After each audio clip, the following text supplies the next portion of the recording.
Hi guys, hope you're doing well. Thank you for all the comments on my very windy video that I did yesterday when I was out with my friend who was having his Z900RS remapped, and I wanted to do a quick comparison between, because the two bikes together look amazing, but it was very windy, so I apologise for the wind noise. One of you commented saying about the remap. Every time I mention the remap on my video, I get someone saying, or people saying, oh, you shouldn't do it, usually because it invalidates the warranty, which I know and I accepted. And I really did my research, and I've said this before, I really did my research before buying my Z. Actually, I looked into, because I knew it was snatchy. I'd taken two of them out, demo bikes, and both of them were snatchy, in my opinion. This is just me. I know some of you have got a Z900RS and are quite happy with it, and that's fine. I'm just talking about me now. So I looked into the remap prior to buying it. And I looked into the types of remap. I looked into where to have it done. Ironically, I've had it done in the village I live in because there's the Moto, the company that I used. Paul, the guy who runs it, he used to race bikes. He tunes race bikes still, and he has got such an incredible reputation that I had no worries about using him. But the comment I got yesterday from someone was the fact that the Woolwich remap, it's the Woolwich Racing remap that was used on mine. Apparently it's not good, and it causes lots of problems for the ECU in the future and turns the bike, as he said, into a carburetted bike. As I said, I really did my research. I've spoken to a lot of people who have had that same remap. I kind of just want to reassure people, as far as I'm concerned, and the findings I've had from having it done, that I've not experienced anything but positiveness from having the remap done. It has changed the bike for me 100% for the better. What I would say to the guy that's left that message, if he can give me proof and show me evidence of more than one person, not just one person that's not happy, but that there is a genuine problem with the Woolwich remap, then please tell me, because I looked this morning online and I couldn't find anything.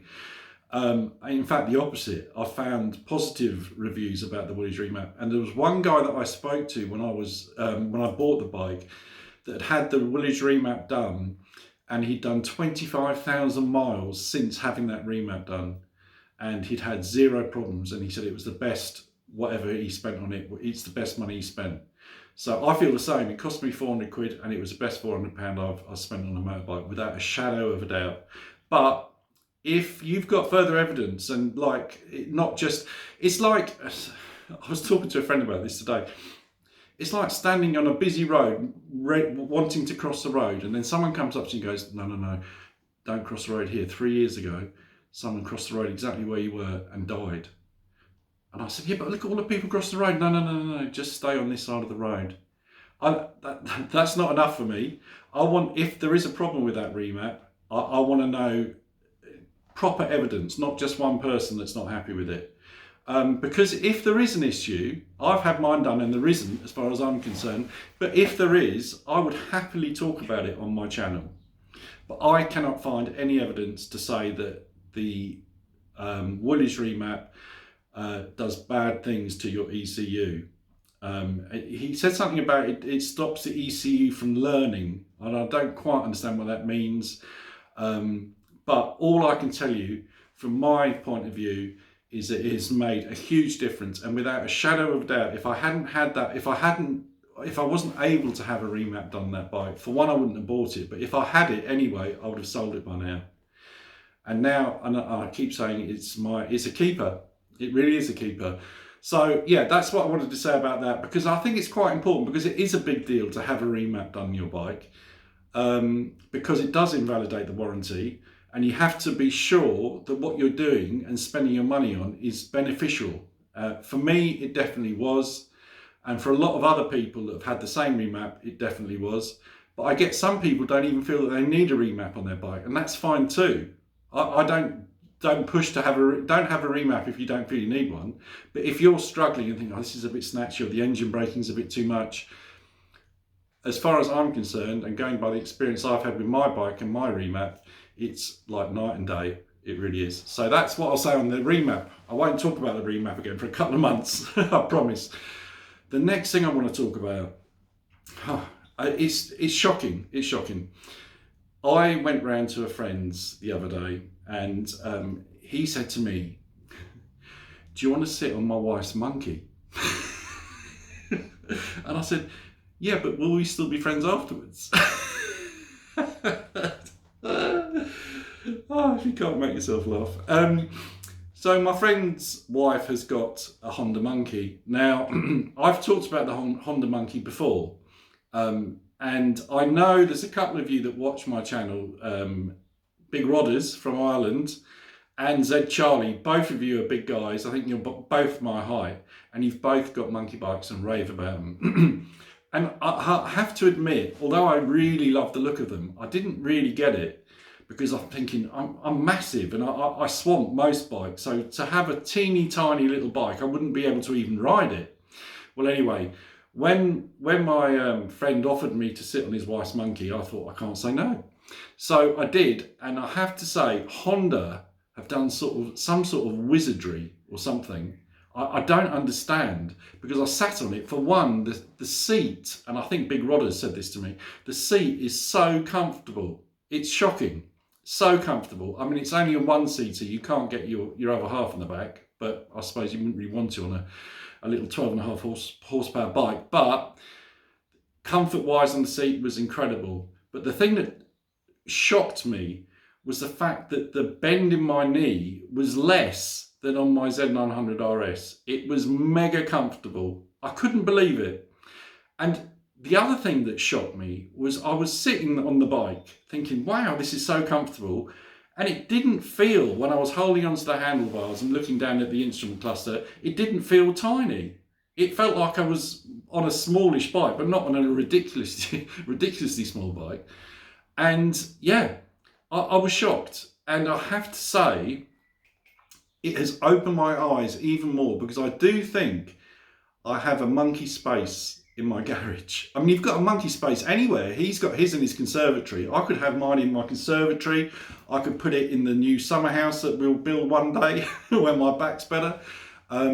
Yeah, so very, very tempted. I've got to be honest with you. I never thought that I would want a third bike, but that looks like lots of fun. Now, you will see me on this bike because I am doing some reviews. I'm going to call it Willy reviews. That sounds so wrong. I might have to change that. For the minute, it's called Willy reviews. And I think I've got about 14 bikes of people that I know that have said that I can do a review on their bike. And not only a review, on some of them I'll actually ride them. I know, shock horror. I know a lot of you don't think I actually ride a bike at all.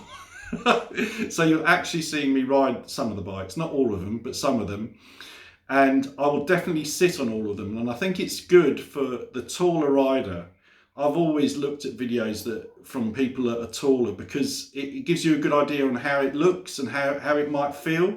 I mean, you can't beat taking one out for a ride yourself. Like, test ride is always the best option. But when you're sort of perusing in the evening on the internet, to see a 6'4" rider sitting on a bike, it gives you a good idea if you're a taller guy or girl.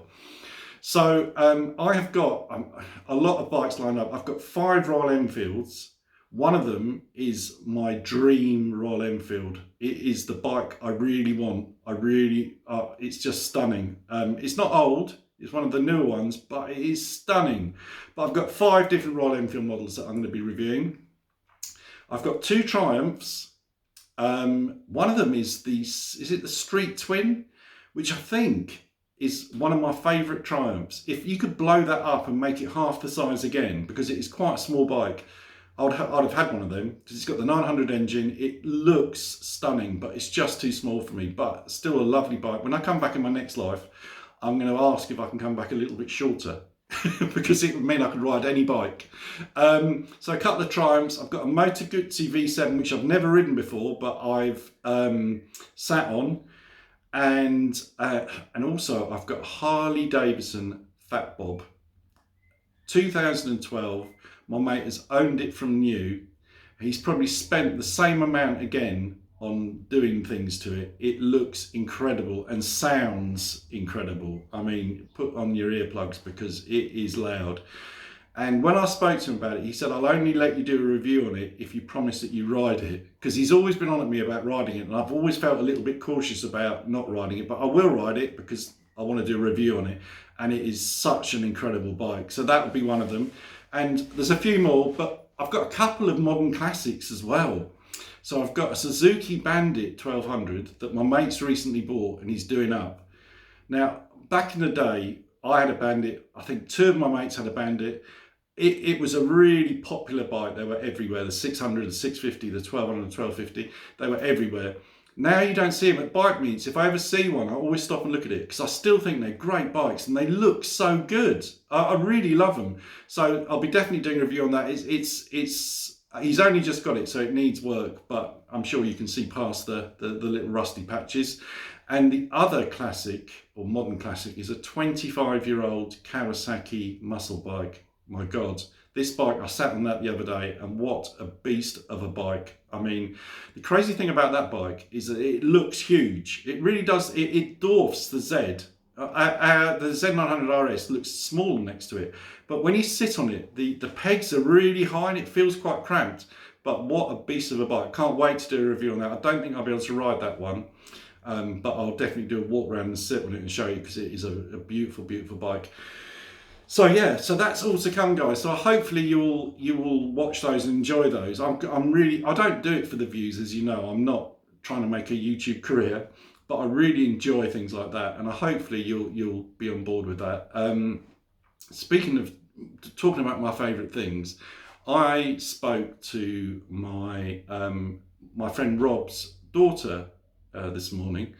And Rob, for those of you who don't know, was a very good friend of mine, ours, that passed away last year from pancreatic cancer. And I talk about him. I tell stories about him, kind of to keep his memory alive for his family, as well as for me, selfishly.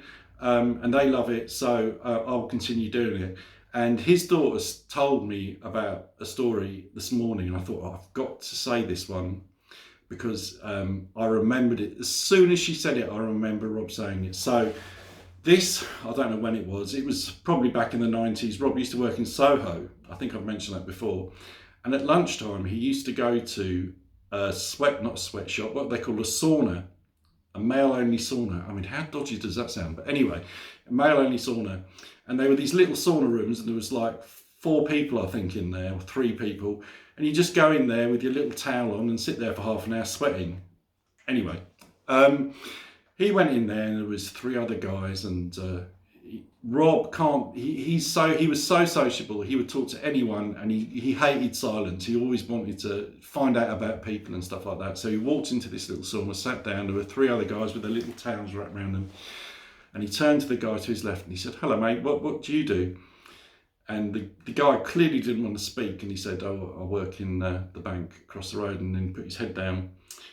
And Rob thought, "Oh, okay." So he went up to the next guy and said, "Hello, mate, what do you do?" And he goes, "If you don't mind, I want to be alone with my thoughts." And put his head down. So Rob thought, Jesus, this is going to be fun. So the last guy in the room with him, he said to him, so what do you do? Are you going to talk to me? He said, "Yeah, I'm a magician," as in he does tricks. And Rob was going, "What? You're a magician? That's incredible. It's a job." And he said, "Yeah." He said, "Oh, do a trick on me." He said, "Oh, I haven't got any props." He said, "No, there must be something you can do." And this magician stood up and he said, "Okay, there is one thing." He said, "Come over to me," he said, "and turn your back to me." So Rob went over to him with his little towel wrapped round, stood in front of the guy, turned his back to him, and he said, "Right," the magician said, "Right." He said, "Can you feel my thumb up your bum?" And Rob went, "Yeah." He goes, "Magic!"